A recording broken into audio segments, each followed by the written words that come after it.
दोस्तों, स्वागत है आपका हमारे YouTube चैनल में। अगर ये स्टोरी आपको पसंद आए तो वीडियो को लाइक, शेयर एंड कमेंट ज़रूर करें। और अगर आप हमारे चैनल पे न्यू हो तो चैनल को सब्सक्राइब करना ना भूलें। तो चलिए वीडियो को शुरू करते हैं। रूहान, तुम्हें पता है अब तुम भी हमारे साथ रहोगे, मन्नत ने खुशी से उसे बताया। रियली?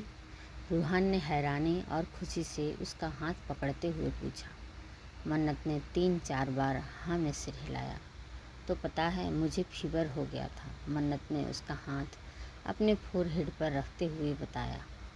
आपको तो अभी भी फीवर है, उसका हाई टेम्परेचर फील करके रूहान ने फिक्र से कहा। ओफो, अब मुझे दर्द नहीं हो रहा है। तुम मेरी बात क्यों नहीं सुन रहे हो? मन्नत ने नाराज़गी से उसे देखा, जिसने उसकी बात बीच में ही काट दी। Oh sorry. रूहान मुंह पर उंगली रखकर बैठ गया, जिसे देख मन्नत खिलखिलाकर हंस पड़ी। तुम्हें एक सीक्रेट बताऊं? मन्नत ने धीरे से कहा। तो रूहान ने भी सीरियस फेस के साथ हाँ में सिर हिलाया। एबी को लगा मैं उनसे गुस्सा हूँ, लेकिन मैं सच्ची में उनसे गुस्सा नहीं हुई थी। तो रूहान ने दिलचस्पी से पूछा, मैं तो झूठा वाला गुस्सा थी। मन्नत ने अपनी आवाज़ और धीरे की। ओह बुद्धू, क्योंकि जब मैं गुस्सा होती हूँ तो वो मेरी बात मान जाते हैं, मन्नत ने उसे बताया। तो रूहान ने कुछ सोचकर कहा, लेकिन आप उनसे झूठा गुस्सा क्यों थे? बुद्धू, क्योंकि तुम्हें मुझसे मिलना था। मन्नत ने अपने सिर पर हाथ रखते हुए रूहान को ऐसे एक्सप्रेशन के साथ देखा जैसे वो कितना बेवकूफ़ हो। आप कितनी अच्छी हैं सिस्टर। रूहान इमोशनल हो गया। हाँ, मैं तो बहुत अच्छी हूँ। मन्नत उसकी तारीफ़ सुनकर खुश हो गई। और मैं भी तो अच्छा हूँ, रूहान ने हंसते हुए कहा। हाँ, मैं भी अच्छी हूँ, ये भी अच्छे हैं और तुम भी अच्छे हो, बाकी सब बुरे हैं, मन्नत ने अपनी 3 उंगलियाँ उसे दिखाते हुए कहा। लेकिन आपके एबी उस दिन हमें अलग कर दिया था, वो कैसे अच्छे हुए? रूहान को उस दिन की तकलीफ़ याद आई। कितनी बेरहमी से अभय मन्नत को उससे दूर ले गया था। अपनी बात कहकर जब उसकी नज़र मन्नत के गुस्से वाले एक्सप्रेशन पर गई तो उसका मुंह बंद हो गया। Sister what happen? रूहान ने दांत दिखाते हुए कहा। तो मन्नत उसे उंगली दिखाते हुए बोली, मेरे एबी बहुत अच्छे हैं, तुम बुरे हो। मन्नत की बात सुनकर रूहान का चेहरा उतर गया। उसका सैड फेस देख मन्नत ने पाउट बनाते हुए धीरे से बोली, अच्छा अब तुम सैड मत हो, तुम भी अच्छे हो। तुम बस मन्नत का इतना ही कहना था कि रूहान का चेहरा फिर से खिल उठा। तुम ये बात किसी से मत बताना, ये सीक्रेट है, ठीक है? माय इनोसेंट्स रोज़ सीक्रेट ऐसे डोर खोलकर नहीं बताते। जानी पहचानी आवाज़ सुनकर दोनों ने सिर घुमाकर डोर की तरफ देखा, जहां अभय डोर पर लीन होकर खड़ा था। दोनों को घूर रहा था, खास कर मन्नत को। ना जाने कब से वो यहाँ था। नेक्स्ट टाइम से किसी और को कोई भी सीक्रेट बताने के लिए पहले डोर लॉक कर लेना, ठीक है? कैजुअल तरीके से कहते हुए वो सोफे पर जाकर बैठ गया। उंगली से इशारा से उसने मन्नत को अपने पास आने का इशारा किया, जिसे देख मन्नत ने डरते हुए नाव में सर हिलाने लगी। कम हेयर, मैं तुम्हें सिखाता हूँ कि सीक्रेट कैसे शेयर करने चाहिए, उसने एक शब्द चबाते हुए कहा। मन्नत और रूहान दोनों बेड पर डरे हुए किसी हिरन की तरह बैठे थे, जिनका शिकार अभय किसी भी पल कर सकता था। इधर आओ। अभय की आवाज़ इस बार बहुत तेज थी, जिसे सुनकर मन्नत और रूहान दोनों उसके सामने किसी मुजरिम की तरह खड़े हो गए। क्या मैंने तुमसे रूम में रेस्ट करने के लिए नहीं कहा था? बोलो। मन्नत ने सिर हिलाया। मैंने जब तुम्हें इस लड़के से दूर रहने को कहा था तो तुम यहाँ क्यों आई, वो भी मुझे बिना बताए? सोफे से खड़ा होकर उसने मन्नत का हाथ कसकर पकड़कर दूसरे हाथ से उसका चेहरा ऊपर किया। मन्नत के पास कुछ जवाब नहीं था। ये अब यहाँ नहीं रहेगा। अभय के इतना कहते ही मन्नत और रूहान दोनों घबरा गए। अभय की बात सुनकर मन्नत और रूहान परेशान हो गए। मन्नत ने जल्दी से अभय से अपना हाथ छुड़ाते हुए बोली, अगर आपने ऐसा किया तो मैं फिर आपसे बात नहीं करूँगी। उसकी बात सुनकर अभय ने उसे खतरनाक एक्सप्रेशन के साथ देखा। कि मन्नत सारा कॉन्फिडेंस हवा हो गया। सॉरी, मैं करूँगी आपसे बात। मन्नत ने अपने कान पकड़ते हुए बेहद क्यूट अंदाज में उसे देखने लगी। चलो यहाँ से। अभय इससे पहले फिर से उसका हाथ पकड़ता। मन्नत जल्दी से बेड पर चढ़ गई और अपनी एक अंगुली अपने होठ पर रखते हुए कुछ सोचने के अंदाज में बोली, ओह अब मैं समझी, आप इतना गुस्सा क्यों हो? क्यों? अभय ने गुस्से से कहा। मन्नत की इस हरकत पर उसे एक्सप्रेशन और ज़्यादा डार्क हो गए। क्योंकि रूहान ने आपको बुरा कहा इसलिए। उसने रूहान को देखा और बोली, तुम एबी को सॉरी बोलो, फिर वो तुमसे गुस्सा नहीं होंगे। रूहान को याद आया अभी कुछ देर पहले ही उसने गुस्से से कहा था कि अभय ने दोनों को अलग कर दिया, तो वो कैसे अच्छे हुए। आई एम सॉरी, वो मैंने दिल से नहीं कहा था। रूहान बार बार उससे माफ़ी मांगने लगा। आप रूहान को माफ़ कर दीजिए, मैंने उसे डांटा और ये भी बता दिया कि आप। वो अभी बोल ही रही थी कि अभय ने उसे अपने शोल्डर पर उठा लिया और छटपटाते हुए कहने लगी, मुझे नीचे उतारो, मैं गिर जाऊंगी। अगर अब तुमने एक भी वर्ड कहा तो मैं तुम्हें नीचे गिरा दूंगा। तुम्हें दर्द होगा और तुम चल नहीं पाओगी। फिर तुम इस लड़की को यहाँ से जाने के लिए रोक भी नहीं पाओगी। एक एक वर्ड उसने रूहान को घूरते हुए कहा था। उसकी बात सुनकर मन्नत ने हिलना डुलना बंद कर दिया। उसका चेहरा दूसरी तरफ था, जिससे वो देख नहीं पाई कि उसके पीछे अभय रूहान को कितने गुस्से से देख रहा था और रूहान डर से सीधा खड़ा भी नहीं हो पा रहा था। अभय मन्नत को ऐसे ही उठाए रूम से बाहर चला गया। वो उसे ऊपर बेडरूम में नहीं बल्कि बाहर लेकर जा रहा था। ये देखकर मन्नत फिर से अपने हाथ पैर चलाते हुए बोली, हम बाहर क्यों जा रहे हैं? अभय ने उसकी बात का कोई जवाब नहीं दिया और उसे लेकर बंगलो से बाहर आ गया। कहीं आप मुझे तो घर से बाहर नहीं निकाल रहे हैं? मुझे हॉस्पिटल में नहीं रहना, वो कुछ न कुछ बोले जा रही थी, जिसका अभय के पास कोई जवाब नहीं दे रहा था। अपनी कार के पास पहुंचकर उसने मन्नत को पैसेंजर सीट पर लगभग फेंकते हुए कार का डोर बंद कर दिया और एक गार्ड को अपने पास बुलाकर उसे ऑर्डर देते हुए बोला, उस लड़के का ध्यान रखना। गार्ड को इंस्ट्रक्शन देने के बाद वो ड्राइविंग सीट पर आकर बैठा ही था कि उसे मन्नत की सिसकने की आवाज़ आई। उसने सिर घुमाकर उसे देखा, जो सिसकते हुए उसे देख रही थी। उसकी बड़ी बड़ी आंखों में मोटे मोटे आंसू थे। इन फ्यूचर तुम एक ग्रेट एक्ट्रेस बन सकती हो, अभय ने स्मित करते हुए कहा। लेकिन मन्नत उसके स्मित टोन को ना समझते हुए और ज़्यादा सुबकते हुए बोली, मैं रो रही हूँ। हाँ, मैं देख सकता हूँ कि तुम रो रही हो, अभय ने कार स्टार्ट ड्राइविंग करते हुए कहा। क्योंकि आपने कहा था आप रूहान को घर से बाहर निकाल दोगे, इसलिए आप मुझे बाहर लेकर आए। मतलब अब आप मुझे हॉस्पिटल छोड़ देंगे। उसकी शर्ट को मुट्ठी में भरते हुए वो फिक्र से बोले जा रही थी। अभय ने सिर घुमाकर कुछ सेकंड के लिए उसे देखा, फिर सामने से देखकर ड्राइविंग करते हुए सोचने लगा। पहले मन्नत उससे एक लफ्ज़ कहने से भी कितना डरती थी और अब वही मन्नत बिना सोचे समझे उससे कुछ भी कह देती थी। उसने एक हाथ मन्नत की कमर पर डालकर उसे अपने और नज़दीक कर लिया। उसने अचानक इस एक्शन पर मन्नत बोलना बंद कर उसे देखने लगी। हम ऑफिस जा रहे हैं, अभय ने एक नज़र उसे देखकर कहा। उसकी बात सुनकर मन्नत को सुकून आ गया। अब वो अभय की बाजू पर सिर टिकाए खामोशी से सामने देख रही थी। कार में अब बिल्कुल खामोशी थी। मन्नत ने आंखें बंद कर ली। उसे देखकर अभय को लगा अब वो सोने वाली है, इसलिए उसने कार की स्पीड स्लो कर दी। अभी कुछ ही वक्त बीता था कि मन्नत ने झट से अपनी आंखें खोली और सीधे बैठकर तेज़ आवाज़ में बोली, आप मुझे ऑफिस क्यों ले जा रहे हैं? क्या आपको पता नहीं मुझे फीवर है, मुझे घर पर रहकर रेस्ट करना चाहिए। मुझे सब पता है तुम घर पर मेरी एब्सेंस में क्या करती हो। अभय ने उसका सिर वापस अपने हाथ पर रखते हुए कहा, लेकिन मुझे रेस्ट करना है, वरना मैं ठीक कैसे होंगी? मन्नत उससे छूटने की कोशिश करते हुए बोली, ऑफिस में भी तुम रेस्ट ही करोगी, अभी रेस्ट करो। उसने एक हाथ से कसकर उसे पकड़ते हुए कहा। मन्नत बिना हिले डुले उसकी बाहों में मुंह फुलाए बैठी थी। मन्नत और अभय के केबिन में जाने के बाद सब एम्प्लॉय मन्नत के बारे में गॉसिप करने लगे। काफ़ी दिन से मन्नत ऑफिस नहीं आई थी, जिससे उन्हें लगा अभय ने मन्नत को छोड़ दिया।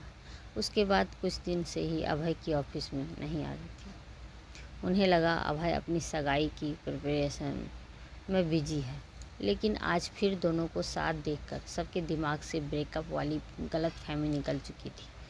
ऑफिस में दो ग्रुप बने हुए थे, एक जिन्हें लगता था कि श्रुति और अभय एक परफेक्ट कपल थे और श्रुति से शादी के बाद अभय मन्नत को छोड़ देगा, और एक जिन्हें लगता था अभय मन्नत के लिए सबसे परफेक्ट था और अभय भी उसे सबसे स्पेशल तरीके से ट्रीट करता था। अपने कैबिन में आकर अभय ने मन्नत को सोफे पर बैठाया और उसे वार्निंग देते हुए बोला, तुम रेस्ट करो, मेरी एक इम्पॉर्टेंट मीटिंग है, कोई गड़बड़ मत करना। उसकी बात सुनकर मन्नत ने एक अच्छे बच्चे की तरह सिर हिलाया और सोफे पर लेटते हुए बोली, देखो मैं सो रही हूँ। उसने अपनी आंखें बंद कर ली। काफ़ी देर तक नाटक करते करते वो सच में सो गई। जब अभय को यकीन हो गया कि वो सच में सो चुकी है तो उसने उसे ब्लैंकेट से कवर कर दिया और आखिर में उसके फोरहेड पर किस कर केबिन से बाहर चला गया। मन्नत की आंख खुली और वो उबासी लेते हुए बैठ गई। उसने धीरे से अपनी आंखों को रब किया और पूरे केबिन को एक नज़र देखा। कुछ वक्त लगा उसे समझने में कि वो इस वक्त कहाँ थी। उसने देखा अभय की चेयर खाली थी, यानी वो अब तक वापस नहीं आया था। खुद तो चले गए, मुझे यहाँ अकेला छोड़ गए। मन्नत अपने पैरों को लटका कर बैठ गई। उसने अभय के बगैर बिल्कुल अच्छा नहीं लग रहा था। मैं ही अब एवी के पास चली जाती हूँ, कहते हुए वो जल्दी से डोर के पास गई। काफ़ी कोशिशों के बाद उससे डोर ओपन नहीं हुआ तो आखिर में वो डोर पर पंच मारते हुए बोली, कितना बुरा है, आह मुझे दर्द हो रहा है। उसने अपने हाथ को देखा जो लाल हो चुका था। वो गुस्से से वापस से सोफे पर आकर बैठ गई। आप बहुत बुरे हैं। वो नाराज़गी से अभय को याद कर रही थी। वो कभी अभय की चेयर पर जाकर बैठती तो कभी उसकी चीज़ों को टच करके उनसे अभय की बुराई करती तो कभी उसकी तारीफ़। ये इसमें क्या लिखा है, मुझे तो कुछ भी समझ नहीं आ रहा। बुक शेल्फ के पास खड़ी वो अभय की फाइल्स को खोल खोल कर देखने लगी। उसने एक रेड कलर की फ़ाइल उठाने के लिए हाथ बढ़ाया, लेकिन कुछ देखकर जल्दी से 2 कदम पीछे हो गई। ये हिल क्यों रहा है? उसने ध्यान से देखा। जैसे जैसे वो मन्नत के सामने आ रही थी, मन्नत की आंखें उसे देखकर चमक रही थी। वाह, ये क्या है, कितना सुंदर है। मन्नत का मुंह खुल गया। अब वो चीज़ रेंगते हुए बुक शेल्फ से नीचे ज़मीन पर आ गई। उसे देखकर मन्नत खुशी से चीख पड़ी और ध्यान से उसे देखने लगी। क्या मैं इसे टच करूं? ये कितना सुंदर है। वो फ्लोर पर बैठकर उसे घूर घूर कर देख रही थी। वो चीज़ भी अपना सिर उठाए अपनी खून जैसी आँखों से उसे ही देख रही थी। ये तो कितना क्यूट है, बस इसकी आंखें अच्छी नहीं है। मन्नत की एक्साइटमेंट बढ़ती जा रही थी। तो मुझसे बात क्यों नहीं कर रही? मन्नत ने उसे छूने के लिए हाथ बढ़ाया, जिससे वो चीज़ धीरे धीरे मन्नत के हाथ में लिपटने लगी। मुझे गुदगुदी हो रही है। मन्नत हंसते हुए उसे धीरे धीरे टच करने लगी। मन्नत को उसकी रोज स्किन को टच करने में बड़ा मज़ा आ रहा था। मीटिंग रूम में, thanks, fine decision. Illegal project invest नहीं करूँगा, अभय ने सीरियस एक्सप्रेशन के साथ कहा। उसकी बात सुनकर आरोन लूकस मुस्कुराने लगा। अभय ने उसे देखा और सामने पड़ी फाइल उसके आगे फेंकते हुए कहा, इवन अब मैं डार्क वर्ल्ड के किसी भी प्रोजेक्ट में इन्वेस्ट नहीं करूँगा। उसकी बात सुनकर आरोन की स्माइल गायब हो गई। उसके एक्सप्रेशन में कोई दिलचस्पी ना लेते हुए अभय अपनी चेयर से खड़ा हो गया। मिस्टर आर्यन, आपके इस फैसले से आप बर्बाद हो जाएंगे, आरोन ने बेहद सीरियसनेस के साथ कहा। उसकी टोन्स, तुम्हें लेने की ज़रूरत नहीं, टेंशन लेने की ज़रूरत नहीं है। अभय का चेहरा काफ़ी कम था। उसने अपने असिस्टेंट को देखा जो अभय के इस फैसले से फ्रीज हो गया था। सबको नोटिस भेज दो कि अब से अभय आर्यन डार्क वर्ल्ड के किसी भी इल्लीगल प्रोजेक्ट में इन्वेस्ट नहीं करेगा। अपना फैसला सुनाकर अभय तेज कदमों से केबिन से बाहर चला गया। लेकिन उसकी बात से केबिन में मौजूद हर इंसान सदमे में था। वहाँ मौजूद हर शख्स जानता था कि अभय के इस फैसले से कितनी बड़ी तबाही आ सकती थी। केबिन में आते ही जैसे ही अभय की नज़र सामने गई, उसके एक्सप्रेशन बदल गए। वो जल्दी से मन्नत के पास आया और मन्नत के हाथ से उस सांप को छीनकर चिल्लाते हुए बोला, ये तुम क्या कर रही हो? उसके अचानक आने से और फिर उसकी तेज़ आवाज़ सुनकर मन्नत सहम गई। ये कितना डेंजरस था तुम्हें पता भी है? अभय गुस्से से पागल हो गया होते हुए बोला। उसने उस वाइट स्नेक को देखा जिसका मुंह उसने बेरहमी से दबाया हुआ था और बाकी शरीर जो नीचे लटक रहा था वो छटपटा रहा था। आप ये क्या कर रहे हैं? उसे दर्द हो रहा है। मन्नत ने उसके हाथ से उस सांप को छीन लिया और उसके शरीर पर हाथ फेरने लगी। एक पल के लिए अभय की सांस ही रुक गई, लेकिन फिर उसे कुछ याद आया। वो रिलैक्स हो गया। आप कितने बुरे हो, देखो आपने इसे रुला दिया। मन्नत अभय को डांटते हुए उस सांप को बार बार चेक कर रही थी। कोई भी जवाब देने से पहले अभय ने उसे अपनी गोद में उठाया और सोफे पर बैठाकर उसके करीब बैठते हुए बोला, तुम ऐसे फ्लोर पर क्यों बैठी थी? तुम्हें ठंड लग सकती थी। अभी भी तुम पूरी तरह से ठीक नहीं हुई हो। अभय उसे डांट रहा था, लेकिन मन्नत का पूरा ध्यान वाइट स्नेक पर था। उसने तो जैसे अभय की बात सुनी ही नहीं थी। अभय ने उस वाइट स्नेक को देखा जो हमेशा से इसी कैबिन में रहता था। स्नेक ना जाने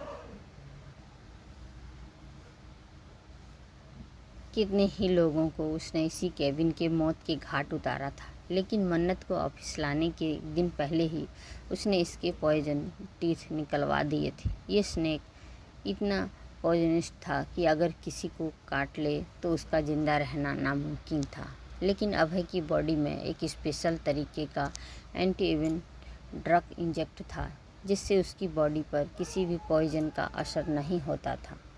केविन में आते ही जब उसने मन्नत के हाथ में उस पॉइजनेट स्नेक को देखा तो कुछ पल के लिए उसके सारे सेंसेशन ब्लॉक हो गए थे। यही सब सोचते हुए उसने मन्नत के हाथ से उस स्नेक को छीन लिया। मन्नत उसे नाराज़गी से देखने लगी। तुम्हें पता है ये क्या है? हाँ, ये बहुत क्यूट है। मुझे इसके साथ खेलने में बहुत मज़ा आ रहा है। वो आगे बढ़कर फिर से उससे उस सांप लेने की कोशिश करने लगी। अभय को कोई हैरानी नहीं हुई कि मन्नत स्नेक के बारे में नहीं जानती। आखिर उससे बेहतर मन्नत का पास्ट को कौन जानता था? ये स्नेक है, इसका नाम स्नेक है, बिल्कुल अच्छा नाम नहीं है। मन्नत ने पाउट किया और उसके करीब होकर बैठ गई। अभय ने उसकी हरकत देखी और गहरी सांस ली। उसे पता था कि अब मन्नत उससे क्या चाहती थी। मैं एक कंडीशन पर तुम्हें इसके बारे में बताऊंगा, अभय ने उसे घूरते हुए कहा। उसकी बात सुनकर मन्नत ने पहले तो मुंह बनाया, फिर जब उसने अभय के फेस की सीरियसनेस पर गौर किया तो हाँ में सर हिला दिया। तुम उस रूहान से बात नहीं करोगी? अभय ने अपनी कंडीशन बताई, जिसे सुनकर मन्नत के गाल फूल गए। ठीक है, तो मैं इसके बारे में तुम्हें कुछ नहीं बताऊंगा और ये यहाँ नहीं रहेगा क्योंकि ये काफ़ी डेंजरस है, अभय ने मन्नत को घूरते हुए कहा और स्नेक को लेकर विंडो के करीब जाने लगा। मन्नत भी जल्दी से उसके पीछे आई और डरते हुए बोली, आप क्या कर रहे हैं? कैंट यू सी, मैं इस अनसेसरी एनिमल्स को बाहर फेंक रहा हूँ क्योंकि अब ये मेरी किसी काम का नहीं। तुम्हें भी इसमें कोई इंटरेस्ट नहीं है। अभय ने उस स्नेक की बॉडी को विंडो से नीचे लटका दिया। Please like and subscribe my channel. आप सबने अभी तक मेरे चैनल को सब्सक्राइब नहीं किया है तो प्लीज़ मेरे चैनल को सब्सक्राइब कर लीजिए। तो चलिए आगे बढ़ते हैं। नहीं, उसे चोट लग जाएगी, मन्नत ने घबराते हुए कहा। देन टेल मी कि तुम उस लड़के से बात नहीं करोगी। ऐसे तो उसे बुरा लगेगा ना, जैसे आप मुझसे बात नहीं करते तो मुझे बहुत बुरा लगता है। मन्नत सोच में पड़ गई कि अब उसे क्या करना चाहिए। आई मीन्स तुम्हें ये स्नेकी पसंद नहीं? अभय ने कैजुअली उस सांप को फिर से विंडो से नीचे लटका दिया। मन्नत ने उस स्नेक को देखा जो अपनी बॉडी मूव कर रहा था। उसे इमेजिन होने लगा जैसे वो सांप रो रहा है। ये तो रो रहा है। शट अप रोज, जल्दी डिसाइड करो, हमें वापस जाना है। मन्नत सोच में गुम हो गई। उसे समझ नहीं आ रहा था वो क्या डिसाइड करे। उसने कभी कोई डिसीजन नहीं लिया था। बचपन से लेकर अब तक उस पर हर चीज़ थोपी गई थी। उसे सोच में गुम देख अभय के होठ हल्के से मुस्कुराए। अब तक 20 मिनट भी बीत चुके थे। उसने एक लफ्ज़ नहीं कहा। वो पेशेंस से उसे सोचने का वक्त दे रहा था। तुमने अब तक डिसाइड नहीं किया, आखिर में उसने सीरियस आवाज़ में कहा। उसकी आवाज़ सुनकर मन्नत अपनी सोच से बाहर। आह एबी, मेरे सिर में दर्द हो रहा है, कुछ करो। अपना सिर पकड़ते हुए मन्नत ने दर्द भरी आवाज़ में कहा। अभय जल्दी से उसके पास आया और उसे अपने सीने से लगाते हुए उसका सिर सहलाने लगा। कुछ मत सोचो, रिलैक्स। अभय उसे शांत कराते हुए बार बार उसका सिर सहला रहा था। वो स्नेक जिसे अभय ने फ्लोर पर गिरा दिया था, वो रेंगते हुए मन्नत के पैरों से लिपट गया। मन्नत को जब थोड़ा बेटर फील हुआ तो उसने धीरे से अभय के सीने से अपना सिर बाहर निकाला। तुम ठीक हो? मन्नत के बालों को ठीक करते हुए उसने धीरे से पूछा। मन्नत ने सिर हिलाया और कुछ महसूस कर जल्दी से नीचे देखा। उस सांप को अपने पैरों में लिपटा देख उसकी चीख निकल गई। क्या हुआ? अभय ने उसका चेहरा पकड़कर फिक्र से पूछा। वो एक्साइटमेंट में चिल्लाते हुए बोली, एबी देखो, ये भी मुझे पसंद करता है। अपने पैरों की तरफ इशारा कर वो खुशी से चहकती हुई बोली, वाटर पीस, तुम इसलिए चिल्लाई थी? उसकी इस हरकत पर अभय को उस पर बेहद गुस्सा आया। हाँ देखो, ये मेरे पास आया, आपके पास नहीं, मतलब इसे मैं अच्छी लगती हूँ। मन्नत ने जल्दी से झुककर उस सांप को अपने हाथों में उठा लिया। ए भी, मुझे ये भी चाहिए और रूहान भी। मन्नत उसके करीब से भाग गई। और हाँ, मैं इसके बारे में रूहान से पूछ लूँगी। आपको पता है, वो भी आपके जैसे इंटेलिजेंट है। वो थोड़ा अटकती हुई बोली। तुम? गुस्से से भरी धीमी आवाज़ में कहकर वो उसके करीब जाने लगा। मन्नत पूरी कैबिन में उस स्नेक को उठाए भाग रही थी। अभय नॉर्मली उसे पीछे चल रहा था। वो चाहता तो बिना किसी मशक्क़त से उसे पकड़ सकता था, लेकिन मन्नत का हंसता हुआ चेहरा देख उसके फेस पर भी हल्की सी स्माइल आ जाती। और अभय जब उसे थोड़ा ही दूरी पर होता तो वो डर से चिल्लाने लगती। आगे की कहानी जानने के लिए इस वीडियो को ज़्यादा से ज़्यादा शेयर, कमेंट एंड लाइक करें। And thank you.